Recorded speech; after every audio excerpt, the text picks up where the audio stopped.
This is an Ellis Mowers and More small engine repair.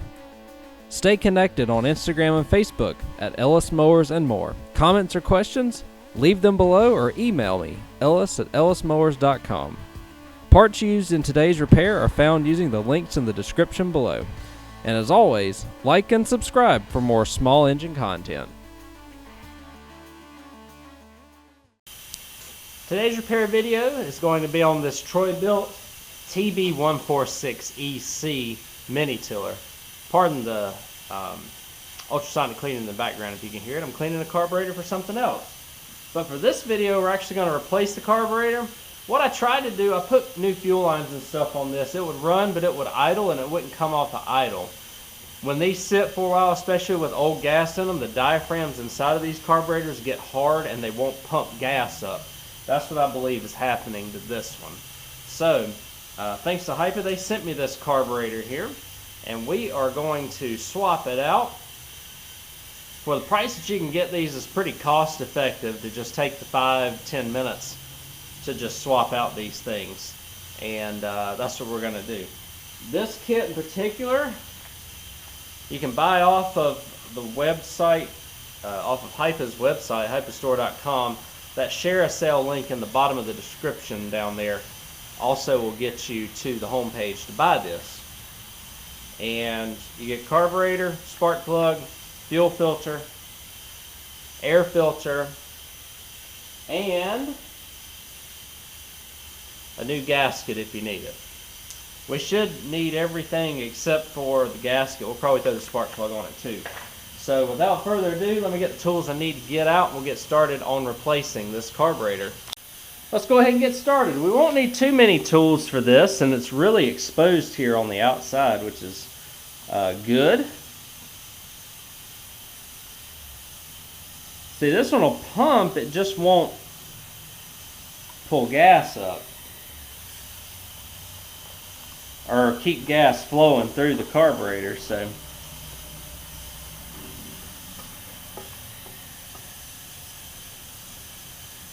it's actually not pumping at all now, so that's kind of unfortunate. This is a 4-cycle tiller. You can see that the air filter is getting oily and deteriorated too, so that's a big plus to have an air filter as a part of it. It's a different air filter, but still should work just fine. Pulling this out, looks like we've got a couple of like T25s or T27s on the inside. I'll go grab what I need to and rejoin you in just a second. A couple of T25s.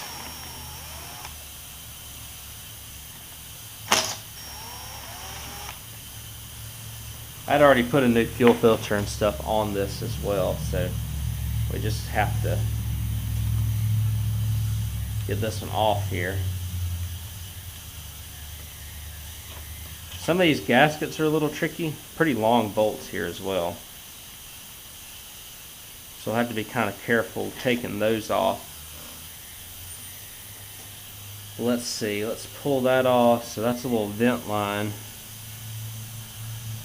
This, like I said, it's not, it was priming, but I guess the diaphragm may be so bad now it won't even prime anymore. That's your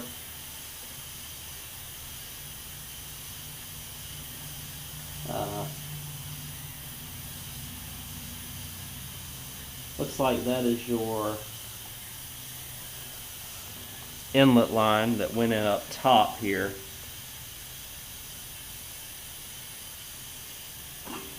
Take that one off, and it's literally just a matter of slowly pulling it out from this gasket, this huge gasket. You try your best not to tear it. You are going to lose a little bit of gasket material when you do that, but then just take the throttle off, and it's easy as that.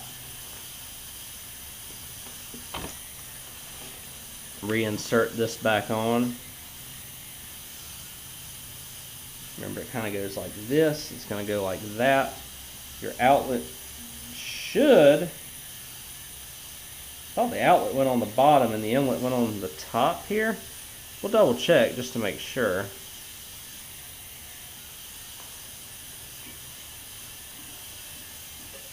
Yeah, I mean, look at that. We're already priming again, so that's great. So, now we got that back together. Let's take the... So we don't technically need that gasket for this one because of the setup that it has.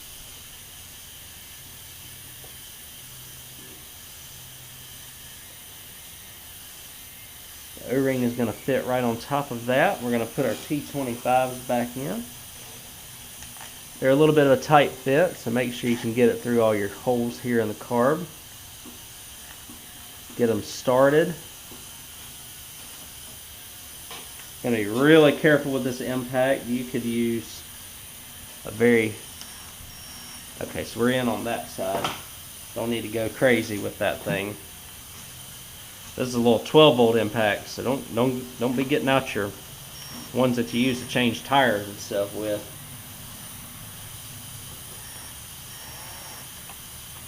Alright, so we've got to get it through the other hole over here. I think I just got to get lined up. I think I just did.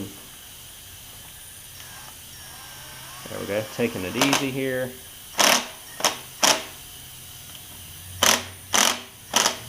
Perfect. That's awesome.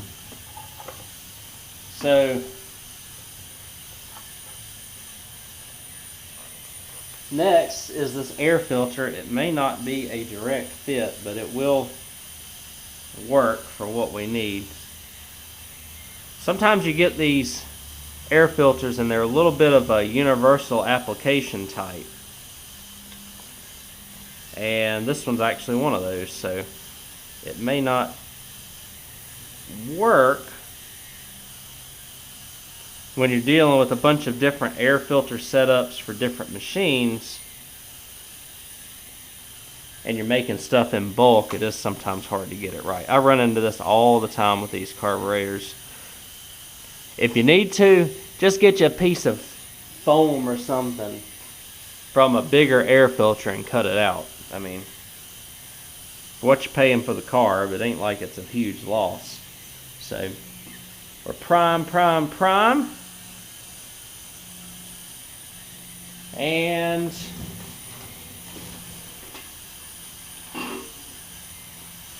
we're on, so while we're here, let's go ahead and give it a shot.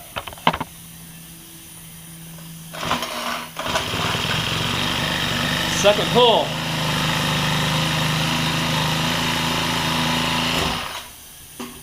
Sometimes these require a little bit of warming up before they take off.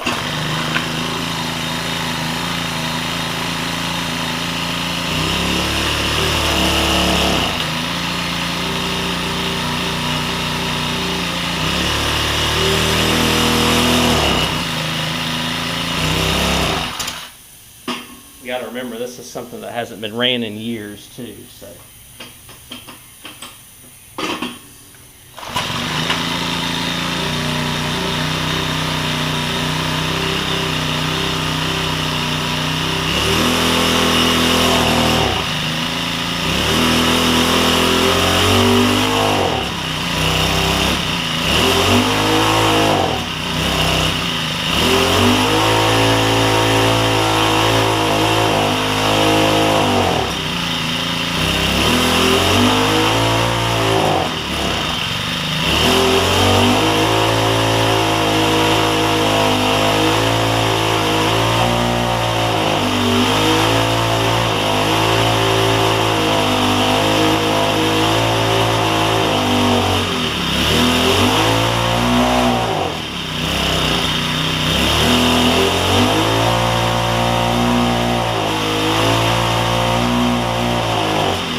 So we've got it running, and we just need to get it running a little bit. It'll come off of idle.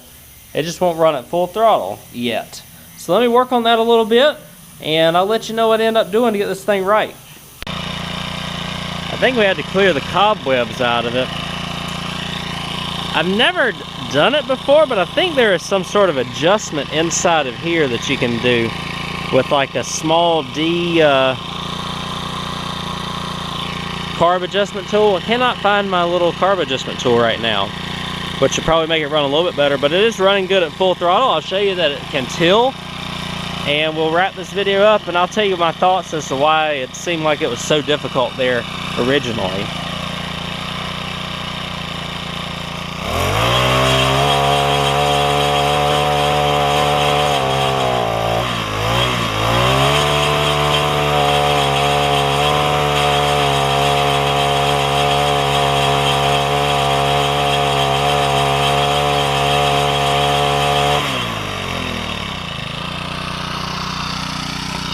Come on over here.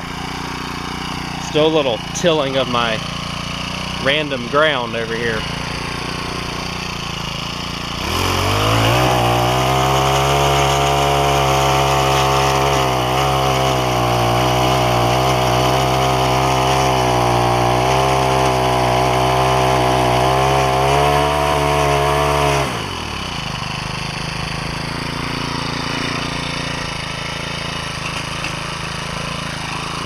So there we go. Could honestly be a little bit better. I'm going to see if I can find my adjustment tool, but either way, we'll wrap this video up here next. And we should be, like I said, this thing's been sitting goodness knows how long. Simple carb adjustment has brought it back to life. So I thought these may have some hidden carb adjustment areas in them. After watching Steve's small engine saloon video, he showed a barrel type carburetor like this, but it was a Zama that had them. I see like a couple of plugs here and whatnot, but I don't see where this would actually have any adjustments. I thought it was going to be in there, but it's not. So I think this is actually a non-adjustable carburetor, which is a little bit of a bummer, but that's kind of the way that everything's going now. And these 4 cycles, every one of them run about like, especially these tillers, run about like what I showed y'all there. Run like that from the factory. It's almost like they designed them to run like that, or this application isn't really suited for a tiller setup. I'm not completely sure, but it's a very interesting dynamic with these things. It's like they've got them to where they don't run right with any load on them, because a tiller pulls a bunch of load. As soon as you put a load on it, y'all saw in the backyard there that it ran fine. It seems like when I back off of it a little bit, it runs even better. Like what Mick told me in a comment, that it's almost like hitting the limiter on the coil, to where it won't allow it to run any faster than what that is. So given all of that, and the amount that this has been sitting, I would still call this a success. So, is this a failure? No. Is this a success?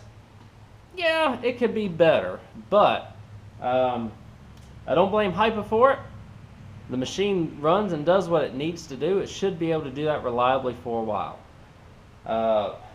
It's more, I think, the manufacturer, because, like I said, they don't come into here very often, but I do work on them enough to know that the 4-cycle Troy Bilt engines that look like this, the small 4 cycles, you didn't really see them around very much, and there may be for good reason. It could just be because it was kind of a trial and error for them, and they realized that they were not the best application. I'm not sure. Some people like the 4-cycle stuff. These, the way that they got them with the barrel carb setup, is a little bit, they don't never run right to me. Especially on the tiller setups. I had another tiller that I did the same thing to, or at least cleaned the carburetor. It ran the exact same as this. So it makes me wonder that they had it like this from the factory. Let me know if I'm missing something. I'm always trying to learn. go bounce between a bunch of different machines trying to get them in and out here. And again, this thing hadn't run for a long time, and putting it together and let it start like pretty right off the bat was great. So know that the carb is delivering fuel. It could be something in with the spark and the ignition coil with it. If you have any comments about these, let me know. But Hipa did deliver on this. It wasn't running well at all. Had a bad diaphragm. It had gotten dry rotted, and we've put this carburetor on and it works pretty good. And I showed you how to do it. Very easy to do, not very expensive. Again, the link to hypastore.com is down in the description below. I'll go ahead and put a direct link to that carburetor as well down there. Thank you all for watching. Wish we could have gotten this one a little bit better, but lack of adjustments and application of this machine, I think, are the two limiting factors in this. It will still run good. They're designed to run under a load while you're tilling, especially a pretty extreme load. So you have to take into account that when it comes to running without a load too. Thanks again. Take care. Thank you again, Hipa, and I'll catch you on the next video. Take care.